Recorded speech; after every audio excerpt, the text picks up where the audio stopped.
Hey teman-teman, ketemu lagi ya di Esai Bola kita. Dan kali ini kita mau ngobrol tentang Arsenal dan FFP gitu ya. Kenapa kok Arsenal bisa sepertinya punya ilmu kebal terhadap FFP gitu ya. Apalagi kalau kita lihat di awal musim 2023-2024 ini Arsenal bisa membeli pemain seperti Declan Rice, Kai Havertz dan Jurriën Timber ini ya, itu dengan nilai lebih dari 200 juta pound sterling, dan bahkan kabarnya masih mencari pemain-pemain selanjutnya untuk dibeli gitu. Nah, kalau mungkin teman-teman fans Arsenal, saya bilang 5 tahun lalu deh bahwa Arsenal itu akan belanja pemain dengan nilai seperti ini, pasti banyak yang akan bertanya, dari mana duitnya?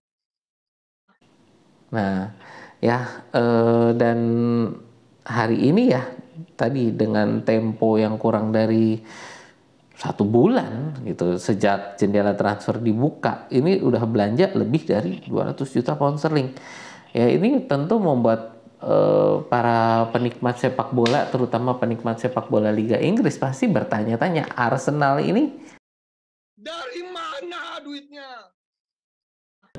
ya, kalau dari saya ini sebenarnya pertanyaan yang cukup fair ya, karena mengingat sejarah Arsenal itu setiap kali jendela musim panas itu biasanya yang dicari ini adalah pemain-pemain yang ya belum belum ternama lah ya, pemain-pemain muda yang belum belum punya nama dan belum terkenal gitu ya, untuk lalu dipoles dan dibuat menjadi pemain bintang gitu.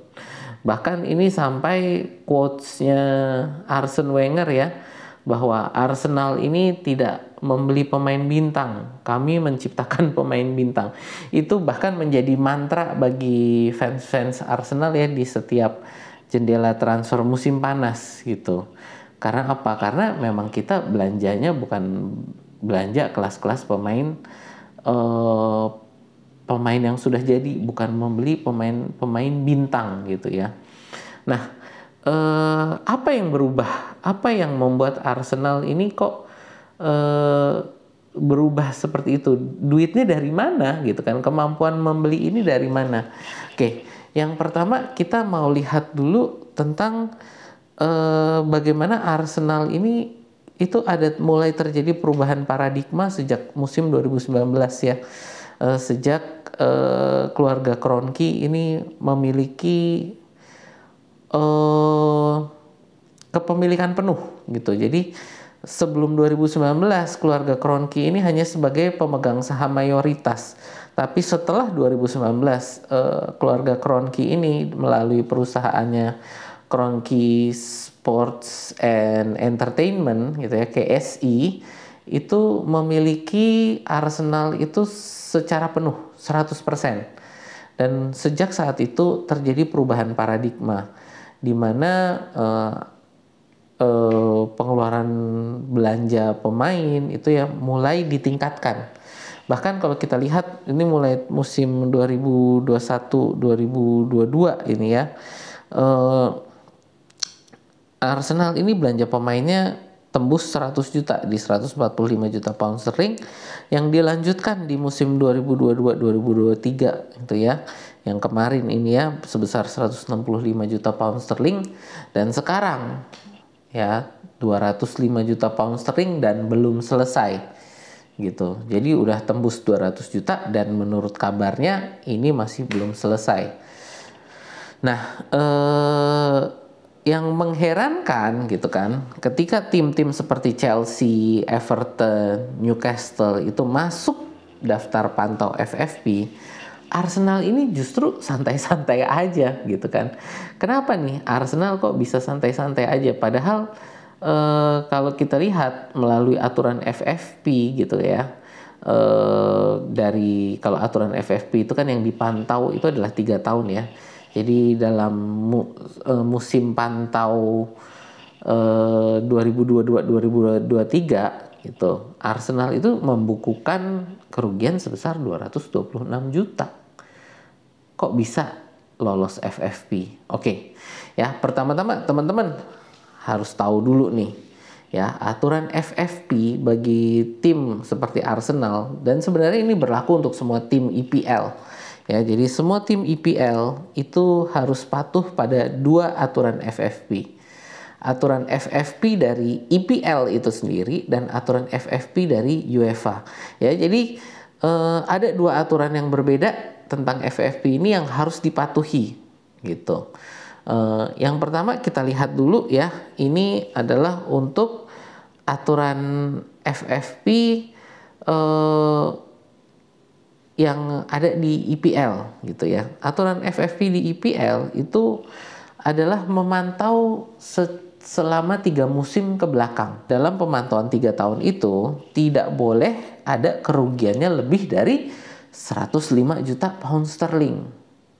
Oke, nah dari sini pasti teman-teman mulai bertanya-tanya, loh dalam 3 tahun nggak boleh lebih dari 105. Arsenal tadi katanya 226. Gimana tuh? Karena ada beberapa catatan.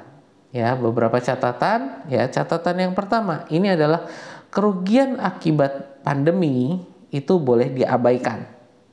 Oke. Ya, yang berikutnya yang kedua itu adalah ada beberapa pengeluaran yang boleh digunakan sebagai pengurang dari kerugian itu. Ya, jadi pengeluaran-pengeluaran ini adalah pengeluaran untuk pengembangan stadion, pengeluaran untuk pengembangan akademi, pengeluaran untuk corporate social responsibility, jadi untuk pengembangan lingkungan gitu ya. Itu yang ketiga. Lalu yang terakhir ini adalah pengembangan untuk tim sepak bola wanita. 4 pengeluaran ini boleh digunakan sebagai pengurang dari kerugian yang dialami oleh sebuah klub IPL. Oke. Nah, kalau kita lihat tadi kan dengan Arsenal yang membukukan kerugian 226 juta. Kalau kerugian akibat pandemi itu kita perhitungkan, maka bukan kita perhitungkan tadi ya, kita abaikan seperti tadi aturan seperti tadi catatan dari aturan FFP IPL ini, maka Arsenal ini sebenarnya kerugiannya hanya 168 juta. Oke. Dan tadi kalau kita 168 juta ini tadi kita kurangi dengan tadi pengeluaran untuk pengembangan stadion, akademi, terus tadi untuk lingkungan dan untuk tim sepak bola wanita, ternyata Arsenal itu kerugiannya hanya 6 juta pound sterling gitu ya. Jadi masih jauh di bawah batas 105 juta pound sterling gitu. Jadi itulah kenapa ketika tim-tim lain mulai ketar-ketir ya, kemarin kalau nggak salah ada 19 tim lah ya itu yang dipantau oleh FFP UEFA dan UEFA 19 tim FFP 19 tim ini dipantau oleh FFP UEFA. Arsenal ini santai-santai aja ya, karena secara IPL ini kerugiannya hanya 6 juta pound sterling, masih jauh di bawah batas 105 juta pound sterling gitu. Nah, Arsenal ini selain tadi untuk aturan FFP IPL ya harus patuh juga tadi kan aturan aturan FFP UEFA ya, yang saat ini baru diubah namanya menjadi catatan saya menjadi Financial Sustainability Regulation. Jadi aturan FFP UEFA ini sekarang namanya adalah Financial Sustainability Regulation ya. Dan ini mulai berlaku Juni 2022 yang kemarin. Gitu. Ya. Kalau kita lihat ini aturan dari UEFA ini adalah pada musim 2022-2023 itu klub itu tidak boleh memakai lebih dari 90% penghasilannya untuk gaji pemain, biaya transfer dan biaya agent. Oke. Dan untuk musim 2022-2023 musim 23-24 angka itu diturunkan menjadi 80%. Jadi mulai musim ini, musim besok ini ya, musim 23-24 itu untuk gaji pemain, transfer beli pemain, dan biaya agen untuk pembelian pemain itu tidak boleh lebih dari 80%. Dan mulai musim berikutnya lagi, musim 24-25 dan seterusnya, itu tidak boleh lebih dari 70%. Nah, Arsenal ada di mana? Arsenal musim kemarin ini ya, sebentar. Pengeluaran gajinya itu ada di sekitaran 60% gitu ya, ada di kisaran 60%. Dan bahkan jadi untuk sebagai catatan ya, untuk teman-teman tahu gitu, musim kemarin 2022-2023 ini Arsenal ini pengeluaran gaji pemain itu ada di bawah dari musim 2018-2019. Jadi pengeluaran pemain kita kemarin itu ternyata ada di bawah musim 2018-2019. Dimana dengan penghematan gaji kita yang luar biasa itu ternyata menghasilkan musim yang kita ini punya pencapaian yang cukup luar biasa secara finansial ya. Karena dengan berhasilnya kita masuk ke Champions League lagi, ke zona Champions League, untuk musim 2023-2024 ini penghasilan kita akan naik drastis. Ya, naik drastis dari mana? Kalau kita bisa main bagus aja deh, bisa sampai lolos ke babak 16 besar. Kita bisa bermain sampai babak 16 besar. Itu paling enggak itu penghasilan dari uang hadiah dan hak siaran Liga Champions itu bisa mencapai 70 juta pound sterling. Bahkan ya kalau kita nggak lolos dari fase grup, ya hanya dengan bermain di fase grup Liga Champions itu penghasilan kita dari hak siar dan uang hadiah itu ada 30 juta pound sterling. Dan dengan kembalinya kita ke Champions League, ini Arsenal ini punya penghasilan tambahan ya, bonus nih dari sponsor kaos. Ya, Emirates ini sebagai sponsor kaos, lalu juga sebagai sponsor stadion, itu akan memberikan bonus penghasilan, bonus sponsor karena kita lolos Champions League. Yang itu angkanya juga tidak main-main gitu.